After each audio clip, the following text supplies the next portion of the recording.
Hey everybody, welcome back to the Blue Ribbon Lounge podcast. Welcome back to the lounge. We are here, you are there. It's what it's meant to be. It was meant to be. Yeah, I think I know that song. We got an episode for you here, folks. Yes, as always, an episode.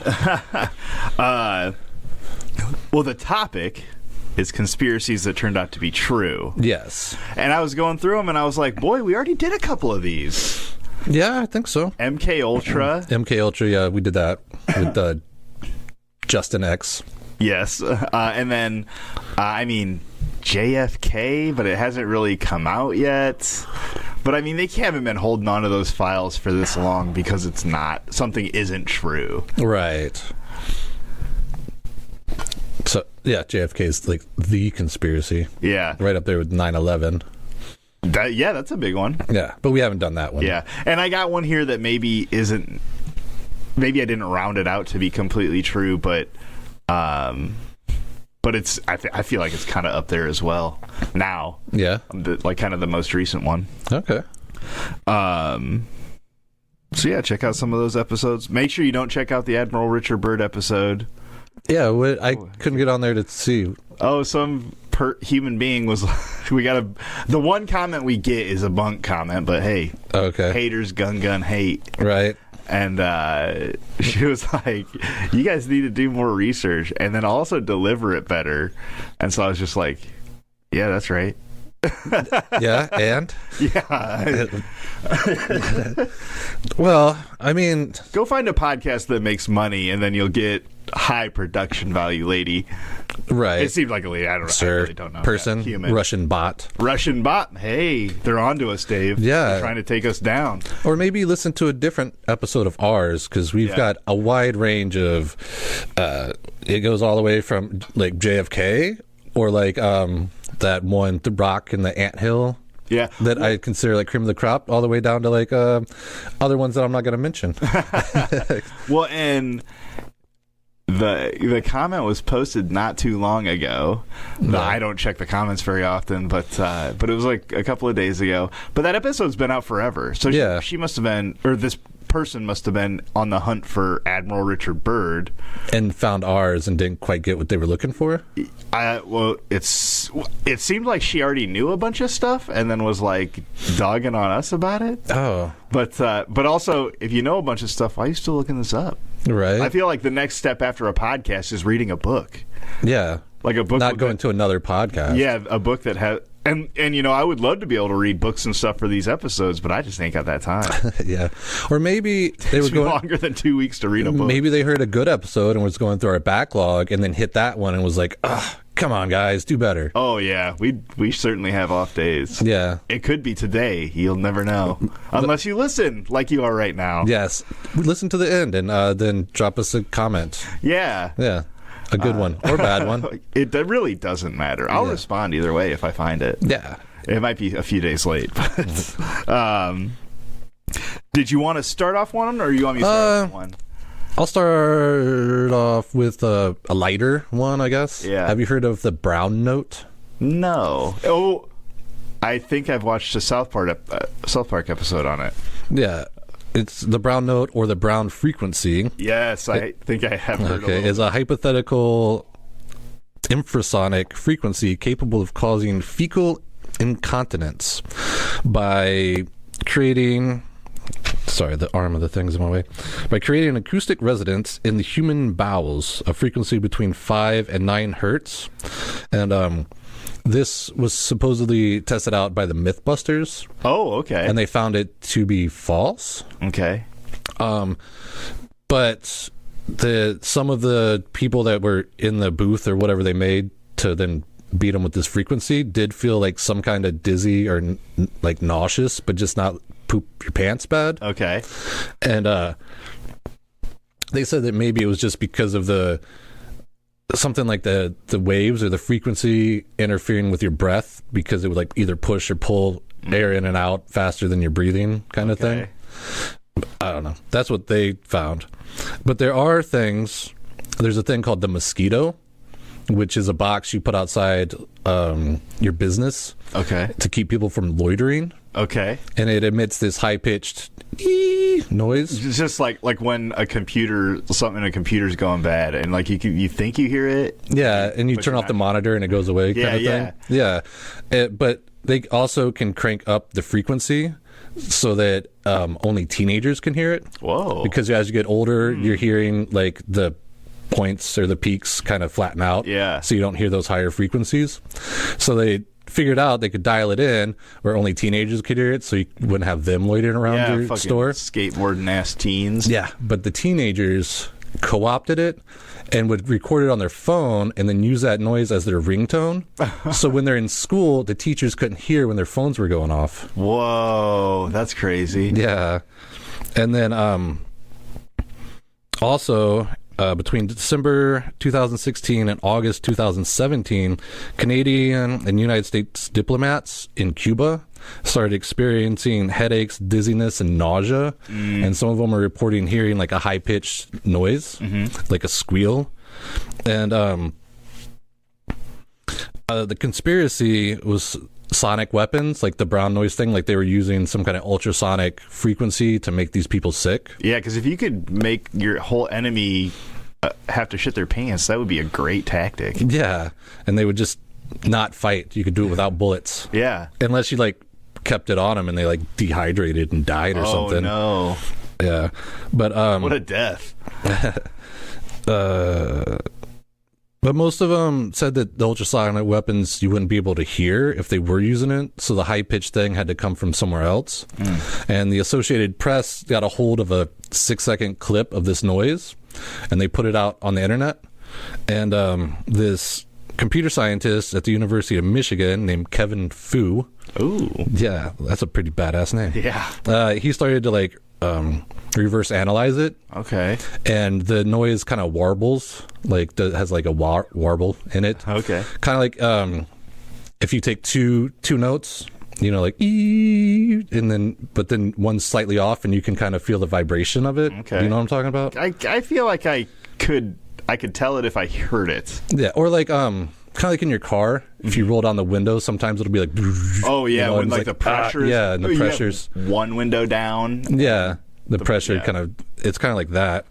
And he was thinking that maybe the idea is ultrasonic weapons or whatever frequencies, but if one of them was a little off, then they would make that vibration, and then you would hear it as a high-pitched hum.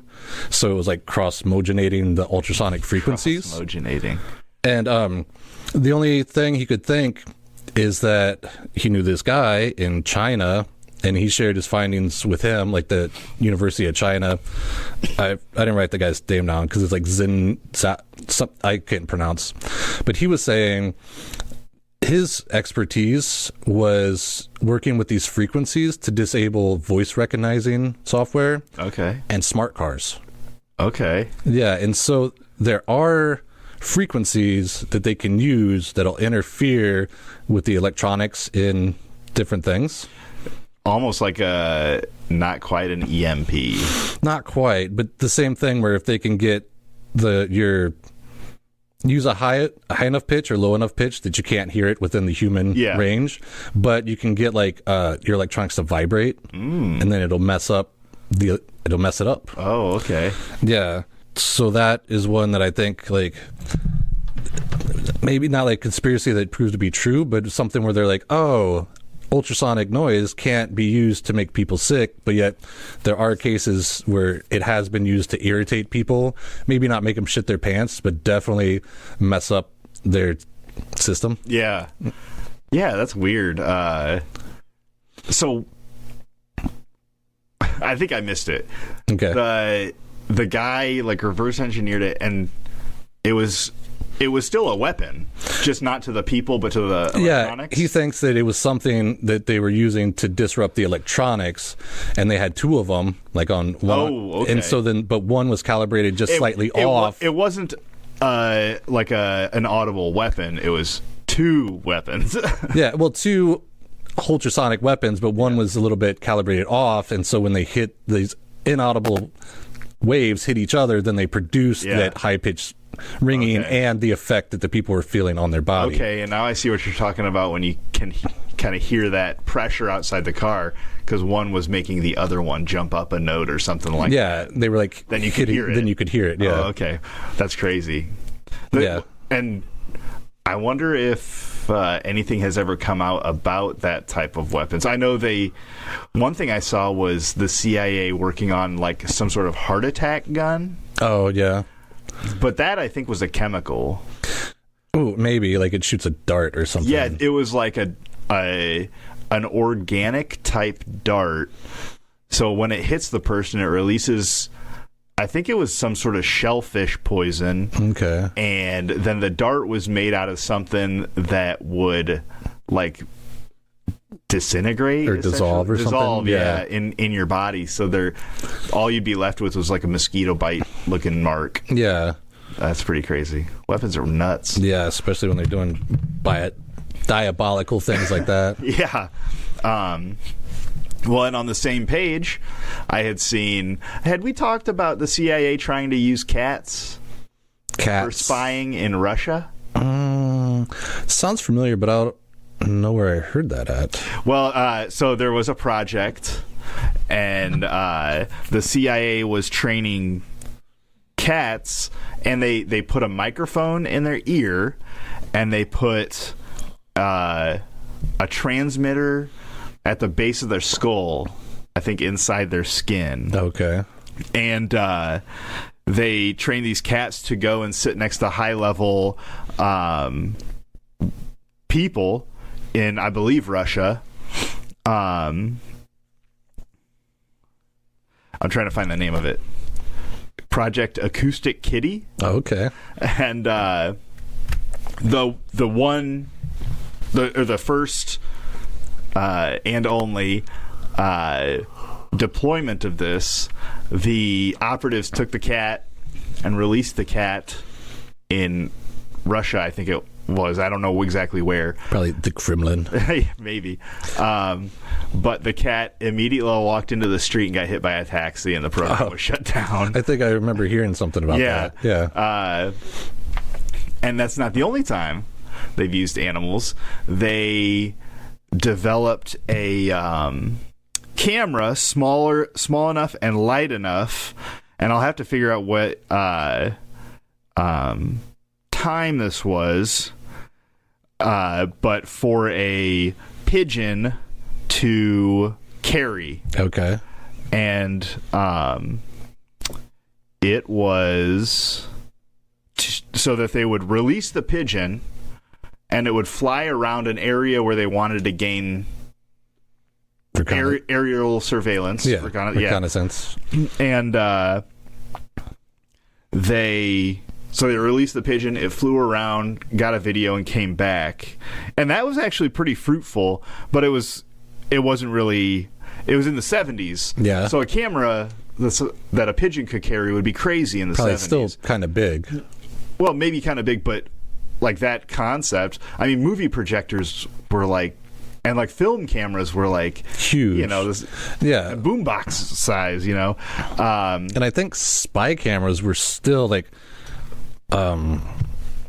bigger than like a lipstick. Yeah, you know, which a bird is really light because they got them hollow bones. Yeah, you know? But I would say you would still notice something strapped to the bird because they wouldn't. Well, I don't think people would notice a bird flying around with a camera on it. How often do you take a real good look at a bird? Well, versus how many birds are around. I know you're looking at birds, Dave, but not all the birds all the time. Right, that's what True. I mean. Okay. I mean, if they put it on a crow, I'm going to be like, "Where's that guy at?" Speaking of crows, not crows, but ravens. Ravens. The CIA also trained ravens to fly and place recording devices at windowsills, specific windowsills. Oh, okay. And then come back and get a treat. But that project, they didn't get any usable audio from what I had heard. I mean, they could be keeping it from us, of course. It's so hard to be like yes and no on this stuff because they can still have stuff we don't know about. Yeah, because if they did get some top secret information, they're not going to be like, oh yeah, we learned about their nuclear plan because of these ravens. Yeah. Because then they'd start looking for ravens. All the ravens would go extinct in Russia. Yeah.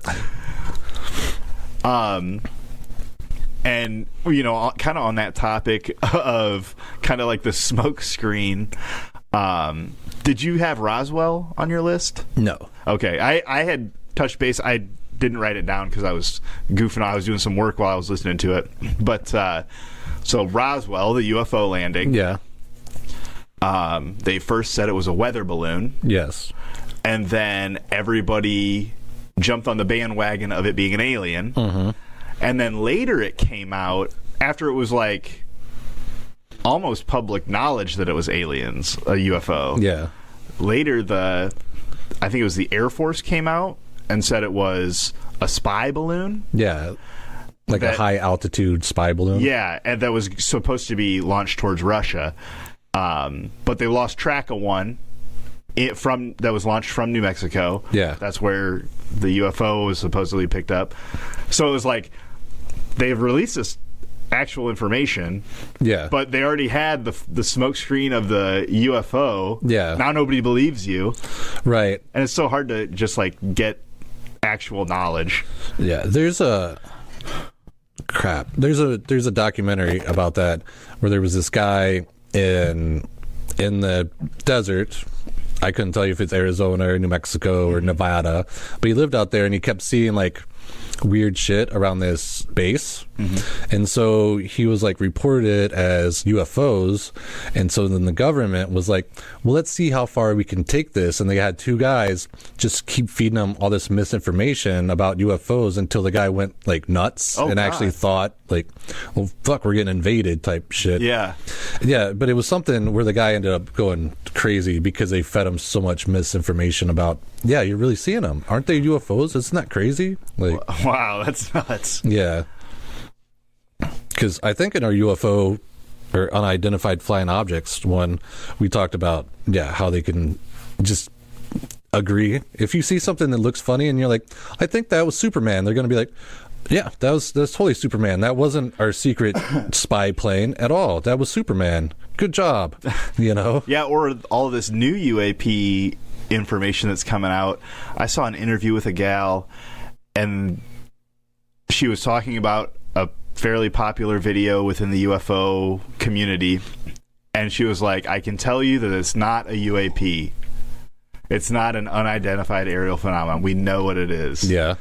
But can I tell you what it is? No, because that's classified.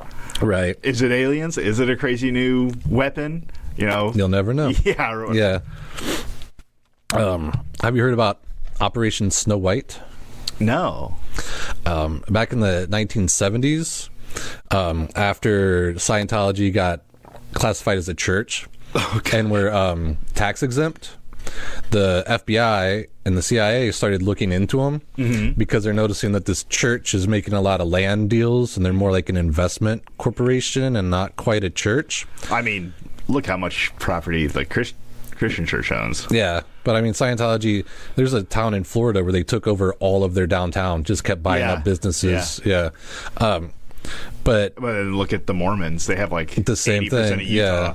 But so they were about to like take away their tax exemption, and L. Ron Hubbard was like, hey, this isn't cool. So he wrote Order 732, which called for the removal and correction of erroneous Scientology files. And what the plan was to use a bunch of litigation and get them in courts and have them tied up in courts, and so then they can't get rid of the government to the government, Scientology to the government. Scientology was going to tie the government up in courts and make it so that they can't prove or disprove, and so they could keep their tax exemption. But that's a tried and true method, baby. Yeah, but it super quickly got out of hand. And the project included a series of infiltrations into 136 government agencies, foreign embassies and consulates, as well as private companies that were critical of Scientology. And it involved 5,000 of Scientology agents that infiltrated these companies and agencies in more than 30 countries. And it was the largest infiltration of the United States government in history. Okay. Like, they pretty much went in there and just started like falsifying or just stealing information. That's crazy. Or like removing files. And from what I can tell, like, obviously they got caught doing it, but it seemed like out of all these 5,000 church agents that were involved, only 11 high-ranking people from the church, including L. Ron Hubbard's wife at the time, were ever put in jail. And they each faced up to a max of 6 years in prison, but none of them ever served that full term, and a lot of them just got like 6 years probation. Damn. Yeah. That's crazy. So they infiltrated, so it kind of worked. Yeah. Yeah, because they got busted, but then they just kind of got a slap on the wrist. Well, and if you're buying up a bunch of downtown properties and stuff, you got the money for good lawyers and fucking grease some palms. And considering they're still tax exempt to today. Yeah. I'd say they got 20% of their cash still with them. Right. Yeah, that kind of stuff is weird. Yeah. Okay, I'm going to hit a heavy one now. Okay. The Tuskegee study. Oh, okay. So between 1929 and 1931, the Rosenwald Fund, an organization that promoted the education and health care of poor African American farmers, sponsored a study with the Public Health Service to identify the southern counties with the highest rate of syphilis among black males. Their intention was to identify and treat the disease, and this county, Macon County in Alabama, had the highest rate of infection with the disease. So then in 1932, the U.S. Public Health Service approached the Tuskegee Institute or the Institute about forming a research group of untreated syphilis on black men of 6 to 9 months, and then followed up with a treatment plan. So they're going to research, their body for a while, and then cure them, and then give them the cure. Because hopefully they'd be able to figure it out by then. Okay. But at this point, they don't have a cure for it. Oh, okay. But so the idea was they were telling these people they were going to give them the cure. The idea was that they would study them long enough to find a cure and give it to them. And so this was in Tuskegee, Alabama, which is a town or something. Yeah. As opposed to the county. It's within the county. So they found 600 poor black men in Tuskegee, Alabama, and the researchers told them, it sounded like they just rounded up 600 willing bodies. Yeah. The researchers told the men that they were going to be treated for bad blood. Oh, okay. And at the time, that was just a term used locally to describe anything from just like fatigue and being too tired to anemia, which is a condition that the blood doesn't contain enough red blood cells and hemoglobin. Yeah, you're iron deficient. Yeah. So it was just like essentially a kind of a catch-all for a lot of things at the time. Yeah. Because it's the 1930s. Right. They were told that they would receive free medical exams, treatment, and burial insurance if they participated in this study. It was confirmed that 2/3 of the men had syphilis, and they weren't told that they did. Yeah. They just found out and kept it from them. For the men who were determined to have syphilis, they were never informed, and they were never actually treated for it within this time. Yeah. And this being decades after like the end of slavery, but still during segregation, most of these black men were from the South, were illiterate, which reports had shown that researchers believed it to be helpful so that it would be harder for the subjects to figure out what's going on. Yeah. Like they had that kind of shit in their files and stuff. Right. And so penicillin, discovered in 1928, a few years before, was used to treat infections starting in 1930, which is still before. Yeah. But it wasn't until about the 1940s where it became the accepted treatment for syphilis. And so the study, intended to only go for 6 to 9 months, went longer than a year, due to, quote, breakthroughs, it went longer than that. Yeah. So they were just taking, heart rates and blood pressure and taking notes every time they would come in for these health exams. They would examine them, but they weren't giving them any treatments. Correct. And so many of the patients ended up experiencing damage to their vital organs and nervous systems. The disease was eventually given to participants' wives and then passed on to several children. And then the lack of the treatment ended up leading to an estimated of 128 deaths directly from syphilis or complications related to it. Yes, which was roughly about half of the people that they were testing. Yeah. Yeah, and it was supposed to be a 6-month trial, but I think it lasted for like 40 years. Yes. Until the 70s, yep. Right? So this started in 1934, 32. And it wasn't until 1972, an Associated Press article exposed the Tuskegee study after one of the participants brought the story to a civil rights attorney. Then after the 40 years of the study, it was ended in a lawsuit case that was settled out of court, of course. Yeah. Because you can't have any of those court records. Correct. For $10 million. And eventually in 1997, 30 years after it was ended, President Clinton did issue a formal apology to the victims of the study. Yeah. Which is like not much, but right. I can understand. As a white man, I can't imagine a situation like that. But I would assume that recognition of it would be important eventually. Yeah, but another conspiracy theory that I just made up in my head is that around that time, 1997, is that what you said, with Bill Clinton? Yeah. And that's when he was apologizing for the Tuskegee experiment. HBO came out with this series called The Tuskegee Airmen, which was all about these colored or whatever black bombers in World War II that came from Tuskegee. So it was like a whole docuseries, docudrama about these airmen and what they had to go through, and then all the good that they did in World War II and how brave they were.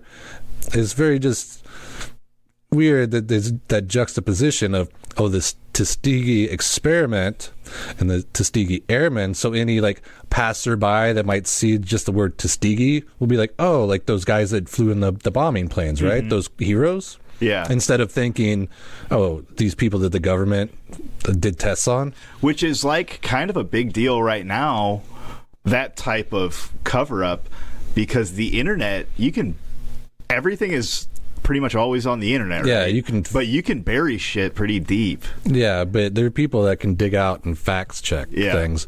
And especially since, we just had an election, and just to see how blatantly politicians will be like, oh, no, I didn't say that. I said that milk is better if it's got chocolate in it. And then people can smash. Objectively true. Yeah, and people can smash cut to them 2 years earlier being like, I only drink white milk because chocolate milk's crap. And it's like, well, Mr. Senator, as you can see, and they're like, I didn't say that.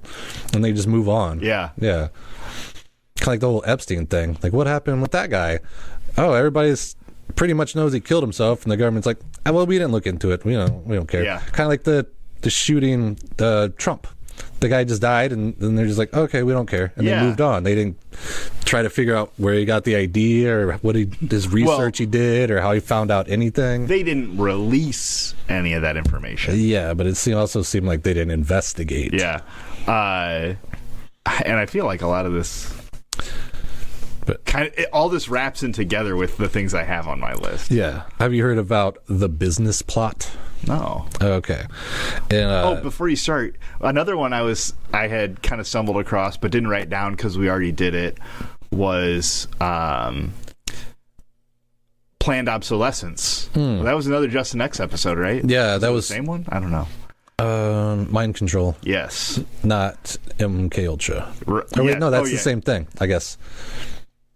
I can't remember if there were two separate episodes. We had two separate episodes. Okay. We did one with an AI, I think, with them, and then okay. Mind Control. Okay, yeah. That Mind Control episode I thought was pretty good. Yeah, but you were saying planned obsolescence. Yes, which is where manufacturers make like shit break that can't be fixed. Yeah, and some of the things we hit on were like light bulbs. Yeah. And then the conspiracy, the iPhone conspiracy, where they were like bogging down your iPhone when you do your with updates, yeah, and they make your battery not run as proficient. Yep, so you think you need to go get a new phone. Or car companies, where if you take a panel off your car, the little plastic clips break, so you can't put it back on. Yeah. Yeah. That's a good one. But that was a good episode. Oh, yeah. Mind Control. But yeah, the Business Plot, it was back in 1933. When a bunch of businessmen, including George W. Bush's grandpa, which would be George H.W. Bush's dad, yes, got the idea that President Franklin Delano Roosevelt was being a little too communist. Yeah, because it was during like the Great Depression. Was like going on, and there were these, like, we can do like a whole episode on this whole thing, but there was a bunch of army guys from World War I that had a pension that they were owed that the government wasn't giving them, so they all got together and went to Washington and set up base, and pretty much were like, we're not going to leave until you give us these benefits that we're owed. And then Roosevelt pretty much just like bulldozed through them. Yeah, like there's a whole episode you can do on just about that. But then when they did that, then there was like this veterans group, like this coalition or whatever, that obviously didn't like what the government was doing. So then these businessmen started to back these veterans because Roosevelt ran on the platform of like, no, everyone will have a job and we'll get, we'll beat this depression thing that we're going through. And so businessmen weren't getting the workforce that they were promised from Roosevelt because people were still unemployed, and they weren't probably getting subsidies from the government either. So then they couldn't like create new jobs because they didn't have the capital to do it in the first place. And then on top of that, Roosevelt started doing stuff like Social Security or like public works jobs, and then using the government to employ these people instead of going through private business like he kind of said he was going to. And so those businessmen saw that the veterans were against Roosevelt because this whole bonus army fiasco. So then they started like propping them up to be kind of like a third party. Okay. And then they were going to put Smedley Butler as the head of it. Great name. Yeah, and if anybody's ever been in the Marine Corps knows that name, because like you learn about him. He's like a history lesson to be like, this is one of the great Marines in history. Oh. But they wanted to put him as the head of this veterans coalition and then overthrow or undermine the government and have them be elected into office and be kind of like a fascist dictator, because look how good it's doing in Germany. Look how good it's doing in Italy. The trains are running on time. These guys are fucking getting their economy going. Look at them. Yeah. We need to do that too. But then Smedley Butler was like, actually, no, I'm super patriotic and I'm friends with Roosevelt. So he went in front of Congress and was like, hey, yo, these fuckers are trying to overthrow you. Hey, look at them. Like, this is their plan. He laid out their whole plot in front of Congress, testified in front of the Senate, and just told him everything. And then obviously that plan stopped, but also nobody got in trouble for like treason or trying to overthrow the government or anything. They were just like, knock it off, business guys. Knock that shit off, business guys. Yeah. That's crazy. Yeah. And you know what? It continues to be like a thing where I feel like in these stories, nobody's getting in trouble. No, which is... Or at least, like, not as much trouble as they should. Or as you thought they would, yeah. And I think that's also, like, a conspiracy in itself. Yeah. And here we go. You had just touched on it. Yeah. Epstein. Epstein? And I'm going to make this kind of brief, but... or at least try. Sometimes they go a little longer. That's fine. So this is another one of those kind of all but proven things. Yeah. Where, like, the government's got a bunch of paperwork on him, and we haven't seen it. Right. But fucking Alex Jones of InfoWars. Yeah.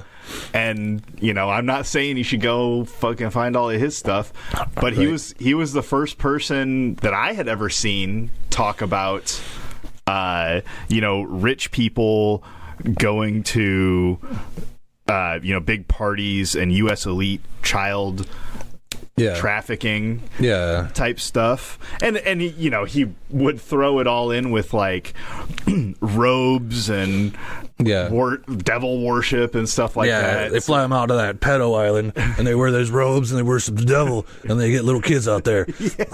Yeah, I mean, when you start sprinkling a bunch of sugar on a piece of shit, it starts to look like a cookie. So Epstein was arrested and then died in 2019. It seems about right. And in January of 2015, I had seen, and a bunch of Alex Jones's stuff has been scrubbed from the internet, probably for pretty good reason. Yeah, after that Sandy Hook thing. Yeah, and who knows what other crazy nonsense he was spouting. Though we might be here in 20 years saying that that's actually real, but but in January of 2015, Alex Jones had found an article about Epstein and Prince Andrew, and so I went and found an article from January 2015 from The Guardian, which is actually, I think, a fairly reliable news source. Yeah, I've seen their names pop up a couple times. On places I do trust for my news. Yes. And it was about, this article is about a woman who claims that an American investment banker loaned her to rich and powerful friends as an underage sex slave. This was reported in the documentation. She was reportedly forced to have sexual relations with Prince Andrew. The article goes on to state, in 2006, the FBI opened an investigation into allegations that Epstein had been paying for sex with underage girls at his Palm Beach mansion for years. By the following year, prosecutors said they had identified 40 young women who may have been illegally procured by Epstein. In 2008, the federal inquiry was dropped after Epstein negotiated a deal with the prosecutors in which he agreed to a plea bargain to a relatively minor state charge relating to soliciting paid sex with a minor, a 14-year-old girl. He served 13 months of an 18-month sentence and was then a registered sex offender. But the I'm not going to read the whole article, but it goes on to talk about two other girls sued the government because there's like a clause that if you're going to settle on a lower charge, that you have to confirm that with the victims, yeah. And then it was just like the article just kept going on, and it said in there like 40 underage women. Yeah, like coming forward. Yeah. And it's like, and now that he died or was killed in prison, and now they have all this paperwork, and something's got to be accurate with all the speculation. But like you said, who talks about it now? Yeah, but also like they have pictures of inside the mansion where he has paintings of presidents dressed up like women. That's weird. That's pretty weird. And he did have an island. Yeah. And that's the kind of stuff that Alex Jones was like kind of spouting off about that wasn't in any of these. It wasn't in this article. Yeah. Or they have the logs from his private jet of all the people that have ridden in it. Yeah. But they're like, I just rode in his jet. Who wouldn't want to fly in a private jet? But it's like, yeah, but you're hanging out with this known pedo. Yeah. I had heard a story about Matt Groening, the creator of Simpsons and Futurama. Yeah. And I was devastated when I read the title. But from what it sounded like, he was on Epstein's plane, yes. Yeah. But the witness, I don't know if she was underage or what. Yeah. But she said that all he wanted was a foot massage, and his feet were fucking hella gross. Yeah. And he kind of looks like a guy with gross feet, but... Yeah. Well, I think after a certain age, all dudes' feet turn gross. But also, you got enough money, you could probably pay somebody. Yeah, petties and manis and all that stuff. Yeah. But, yeah. Why is this all going untalked about, Dave? We're here to bring light to the situation. Yeah, but why is also... It seems like a lot of Hollywood and elite people are also in on this kind of weird get dirt on somebody by either getting them to do weird lewd sex acts or getting them with underage people and then having the knowledge and then can blackmail them with that. Yeah. They don't want to get out. Yeah. And then next thing you know, they find out you had 1,000 bottles of baby oil. Hey, that didn't make my list. Oh, no. No, the P. Diddy. Yeah. Yeah, the P. Diddler. The P. All right, I got one more, but it kind of encompasses a lot of different ones. Okay. In 1990, in October, a 14-year-old girl from Kuwait, Naya Rah, testified in front of the U.S. Congress, saying that she witnessed firsthand Iraqi troops going in when they're like invading Kuwait, going into the hospital and taking babies out of incubators and just putting them on the floor, at least 14 of them, and then just leaving them there to die. Oh no! And this aired on at least 700 TV stations throughout the U.S. and was repeated by George Bush Sr., so George H.W. Bush, the first one. At least like reiterated about it like 10 times throughout speeches throughout the next couple weeks, all to like drum up support for us being involved in the Gulf War, like Desert Storm, Desert Shield stuff, and to get get a swell going for it. Only thing was, it was not true. Oh no! Yeah, and that this is kind of the reverse. Something was said that wasn't true, as opposed to nothing's being said about something is true. Yeah. But it turns out that Naya Rah was the daughter of the Kuwait ambassador to the U.S., who was working with the Kuwaiti government to use the United States in this war to hey, he was championing the idea. We should get the U.S. involved. The U.S. could help us out. Hey, let's get the U.S. involved. Meanwhile, his daughter, who got acting lessons from the CIA, goes in front of Congress to say how bad the war is and how we should really need help from the U.S. to get involved in this war. Damn. Yeah. Fucking CIA's got their dirty little fingers and everything. Yeah. And when it came out, Amnesty International called George Bush an opportunistic manipulator of the international human rights movement. So instead of promoting peace, he's over there trying to make war. War monies. Yeah, which is weird because, 8 years later, his son gets us back into Iraq by saying they're making sarin gas. They have weapons of mass destruction. I know we sent inspectors to look through their chemical plants, and we weren't finding anything, but they have these mobile vans that they move around from different sites that have all the stuff in it to make the gas, and that's why we can't find it. And then Colin Powell was even like, yes, they do have these vans, and he was such a big... They do have vans over there. Yeah, and he was such a big guy because he was right up there with Storm and Norman from the first time we went to Iraq. Yeah. So everybody was like, oh, if he's saying it, he's seen some shit, so it's probably true. And then they were saying this in front of like NATO to get NATO to okay it so that we could go to war. And then the only people he could convince was England or maybe France, but that's when they were like freedom fries, because France was like, oh yeah, we're with you, and then they're like, actually we're not, and we're like, we don't eat those French fries anymore, we got freedom fries. And so then they lied to get us into another war with Iraq, which is weird because his dad did the same thing to get into a war with Iraq, probably because there's oil. Yeah. And there's a whole thing where if you want to build a pipeline to the Mediterranean Sea for that oil, because otherwise that oil has to go through Russia, and then Russia takes a piece of the pie.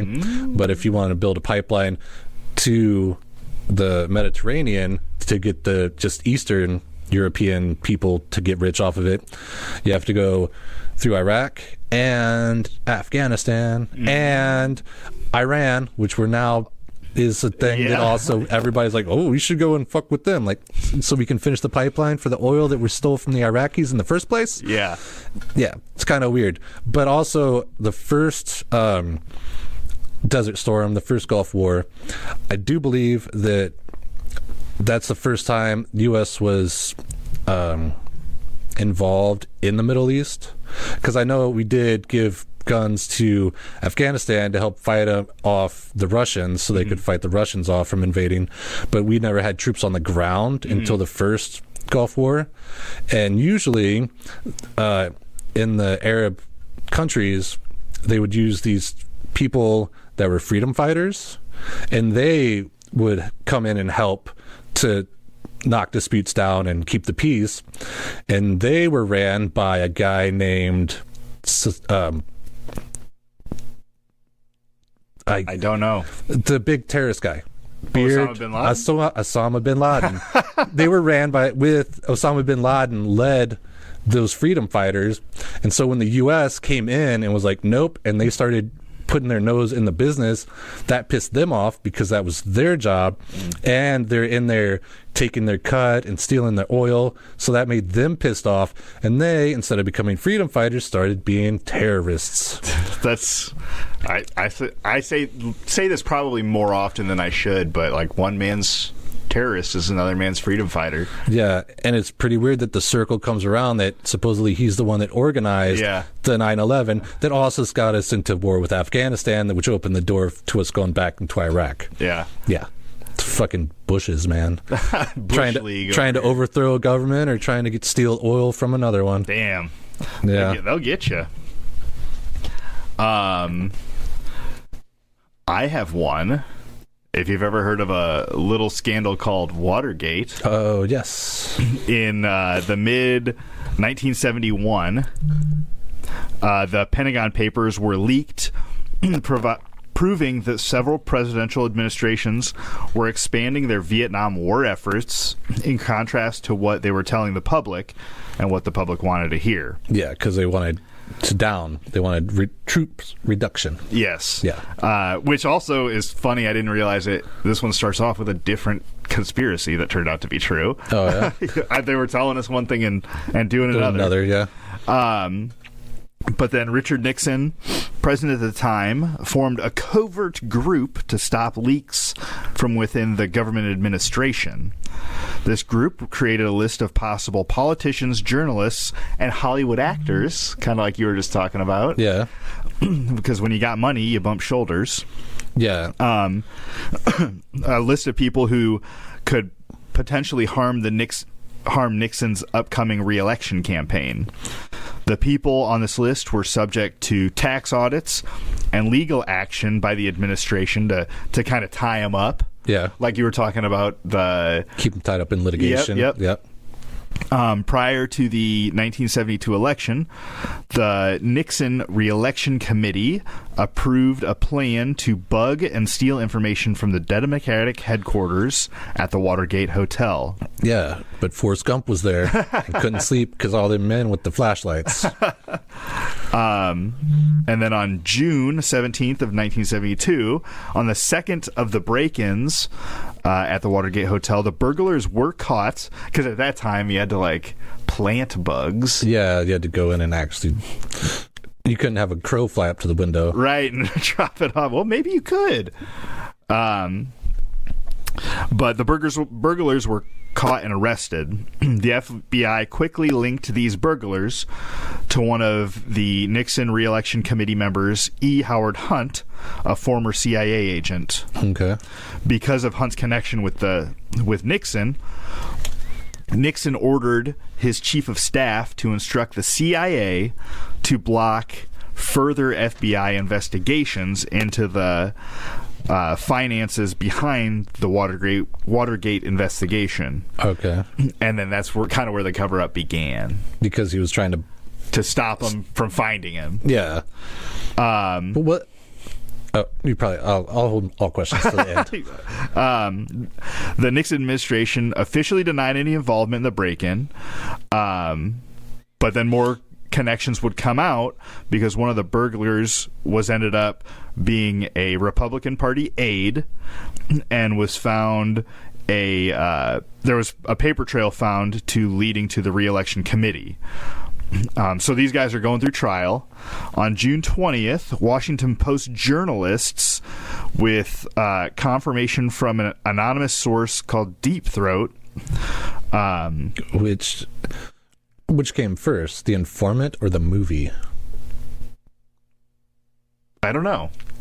I would guess the movie, though I haven't seen it. I haven't, but I guess it was a huge... what was it about, do you know? It was pornographic in nature. Oh, okay. Yeah, but it was like for somehow mainstream, and people were going to the theaters to watch it. Oh, that's weird. Yeah, it's like one of the most popular pornographic movies, I guess. Oh, okay. Yeah, and I've never seen it, but... Well, I'll look it up. I'll do the research. Don't worry, Dave. Okay. I'm on it. Yeah. Yeah, I don't know. Yeah, it's a weird one. But was that the 70s? Yeah. Yeah, that was, for some reason, it's a thing. They're like, peace, love, and porno. I don't know. I mean, that was the biggest rise. Is that when, Playboy started? And I think the Playboy was before that, because there's black and white. I think it's more like gentlemanly cigarettes and leisure suits. Oh, okay. Yeah. So in this Washington Post article, with their anonymous source, they implicated the Justice Department, the FBI, the CIA, and the White House all in the scandal.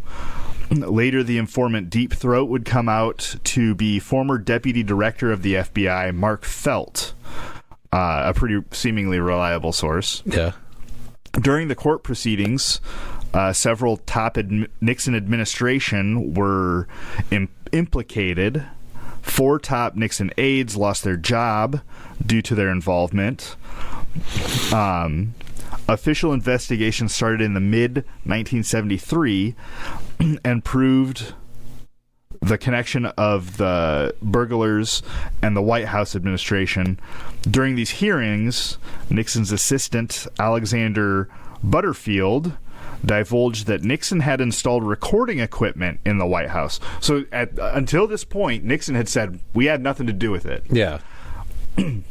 And then they came out with these tapes. When the tapes were subpoenaed, Nixon refused to release the tapes on the grounds of executive privilege. And he had a video, and he was talking about, like, the rights of the president are under attack. Yeah. And it was just like, okay, well, you need to give us those tapes, buddy. Right. So then Nixon ended up firing the Attorney General, the Attorney General's deputy, and the special prosecutor, Archibald Cox, who were all working the case. Yeah, of course. To find who was behind it. Who was behind it. So Nixon fires them all. Not a very suspicious move. Right. By March of 1973, the court had ended and several of the Watergate conspiratorial parties were indicted, and some spent time in prison. Nixon, though, even after being named within the hearing, he was never indicted. Yeah. In July of 1974, the Watergate tapes, which were eventually gotten and used in record, Yeah. they were released to the public, though there was about an 18-minute portion that was erased. But it was clear that Nixon was party to the scandal, and August 8th, 1974, Nixon resigned. New President Gerald Ford pardoned Nixon 1 month later. Yeah. So that's the famous "I am not a crook" Yes. and the double peace sign and getting into a helicopter and just flying away. Yeah, which is kind of crazy because like we've seen our presidents do weird stuff, like throwing paper towels to people that in Puerto Rico that just had a flood. What? Yeah, Donald, you don't remember that? When the hurricane went through and he went to Puerto Rico to be like, hey, we're going to send you aid and you have some paper towels and he was like throwing them into the crowd. Like a fucking... Like basketball shooting them and stuff. Like a t-shirt gun? Yeah, kind of.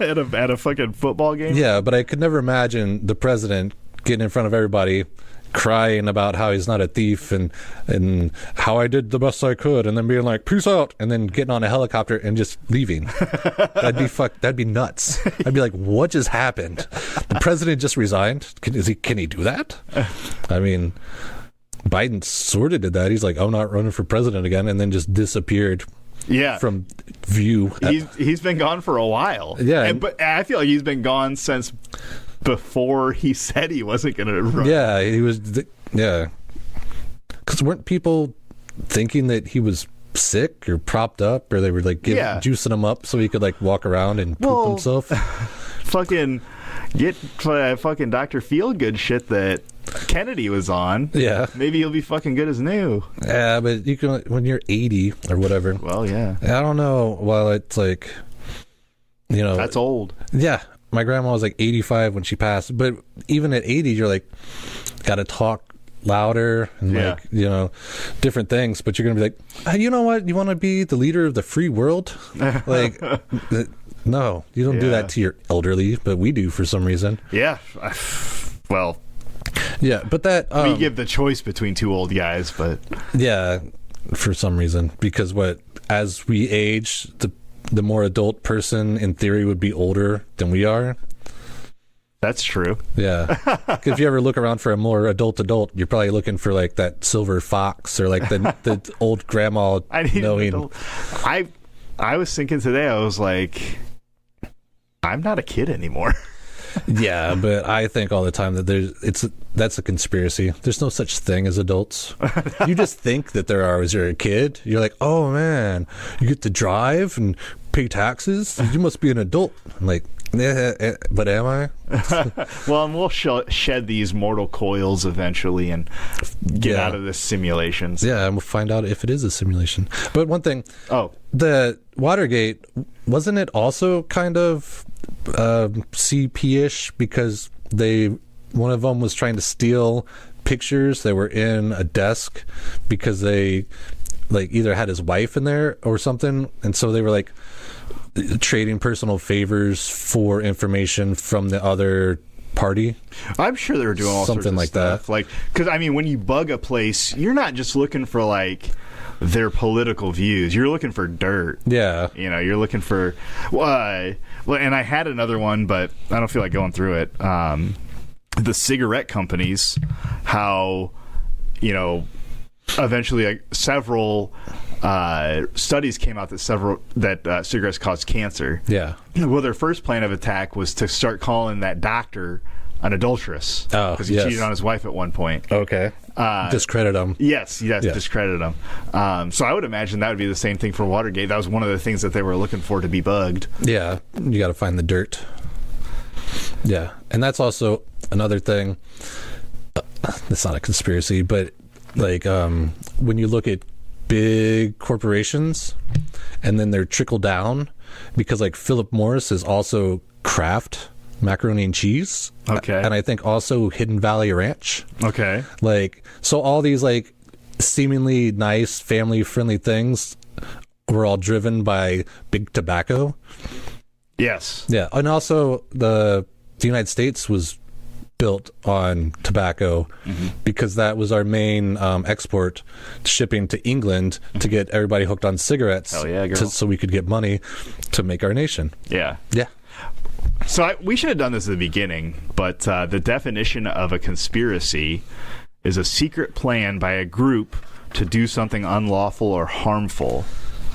The action of plotting or conspiring.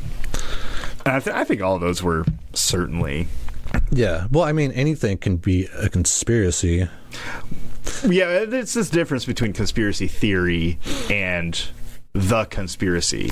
Yeah, because, I mean, if you're going to get together with a bunch of people and go to a pumpkin patch, but use a Groupon and only pay half price, but you all get together and agree that you're going to do it, and you get the plans and who's going to drive and who's taking you there, that technically is a conspiracy because you're conspiring to use that coupon at the pumpkin patch. Well, if they put out a coupon, is it doing harm? Well, no. Does it say it has to do harm? Yes. Oh, I guess I missed that part. Yeah, to do unlawful or harmful things. Oh, okay. All right. Now, if you and your buddies were getting together to go teepee your friend's house, Yeah, that'd be a conspiracy. or egg your ex-girlfriend's house, that's a conspiracy. Or smash pumpkins. Yeah. Smash pumpkins, yep, that's a conspiracy. Yeah. Yeah, there's certainly different levels of it. Oh, for sure. Because, like, that's the one I think Joe Rogan uses as an example. Like, when they're like, oh, well, 9/11 was a conspiracy. Like, well, yeah, it was, because these guys got together and conspired to run planes into the buildings. So, Whether it was Al-Qaeda or our government, somebody was conspiring to do that. Yeah. So technically, it wasn't just a whim. Right. There's three guys in planes that are just like, I think, unbeknownst to anyone else, I think this. Yeah, he just stood up and was like... The second plane guy's like, he did it for... Oh, damn it. I was going to do that. Oh, that would be weird. That's like a Twilight Zone episode. They're all doing the Spider-Man point. Yeah. Hey, were you... I was going to hijack the... Well, I was too. Oh, well, you want to do it together? Yeah. All right, cool. At that point, you want to do it together? Conspiracy. Yeah. But they're already in... Yeah. That's a spur of the moment. That's the conspiracy they don't want you to know about. Oh, there was no plan. It just happened. Yeah. That's why we didn't know about it. It's just fucking random people just decided... They woke up that day and were like, you know what? I'm going to do this. Yeah. And I guess another thing is that it's a group of people and not just one person. Yeah. Yeah, because like any shooter, they never call that a conspiracy. Yeah, I guess they never say that they conspire to... The guy that tried to kill Donald Trump, they didn't say he conspired to kill the president or something. Yeah. Because there wasn't more than one person that we know of, I guess. Exactly. Because they didn't release any of that. Yeah, they don't release anything.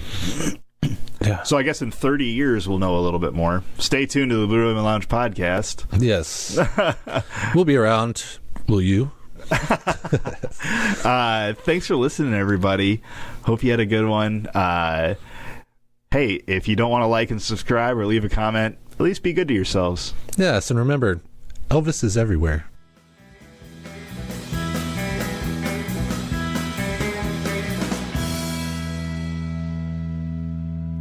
People have got to know whether or not their president is a crook. Well, I'm not a crook. I've earned everything I've got.